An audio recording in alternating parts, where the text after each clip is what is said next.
একাত্তর টিভিকে মানুষের পক্ষে সত্য ন্যায়ের পক্ষে থাকার আহ্বান জানিয়েছেন বিশিষ্টজনেরা। একাত্তর টিভির ১৪ বছরে পদার্পণ উপলক্ষে শনিবার সকাল থেকেই শুভেচ্ছা জানাতে আসেন সুধীজনেরা।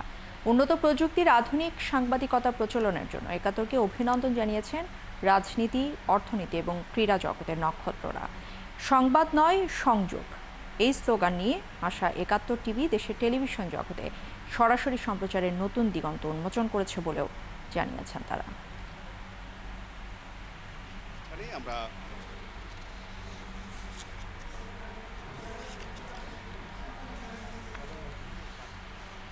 জনগণকে সঠিক তথ্য পৌঁছালেই কিন্তু সকল বিতর্ক সঠিক হবে।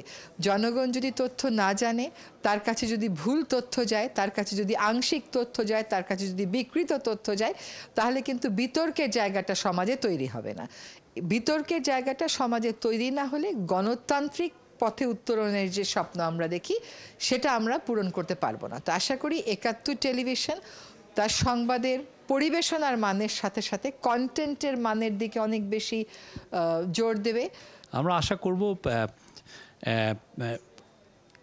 একাত্তর টিভি গণমানুষের ভয়েস হয়ে উঠবে ট্রুলি, সত্যিকার অর্থে যেটা, এবং সেই ভয়েসটা হওয়ার জন্য যে জার্নি, আমরা জানি যে প্রত্যেকটা মিডিয়া, বিদেশেও আমরা দেখেছি যে আমেরিকা বা ইউকেতে যেগুলো মিডিয়া আছে তাদের কারো কারো বয়স 150-200 বছর, অনেকে ইভলভ করে।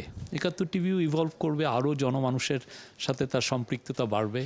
মানব অধিকারের জন্য, নাগরিক অধিকারের জন্য জনমত সৃষ্টি করার কিন্তু মিডিয়ার একটা গুরু দায়িত্ব। তো আমরা আশা করি সেই আগামী দিনে একাত্তর টিভি সহ বাংলাদেশের সব মিডিয়া সেদিকে অনেক বেশি মনোযোগী হবে। একাত্তর নতুনভাবে বাংলাদেশের প্রান্তিক জনগোষ্ঠীর সত্য কথাটা তুলে ধরবে, বাংলাদেশের গণতন্ত্রকে সামনে এগিয়ে নিয়ে যাবে, সত্যের পথে থাকবে। কারো পাবন্দি করে, কারো পেছনে ঘুরে ঘুরে মিডিয়া টিকতে পারে না। মিডিয়া সবসময় ইন্ডিপেন্ডেন্ট থাকতে হবে, নিজস্ব ভিউ বলবে, জনগণের কথা বলবে, আরও উন্নত সমাজের, আমরা যে নতুন বাংলাদেশ বলছি তার কথা বলবে।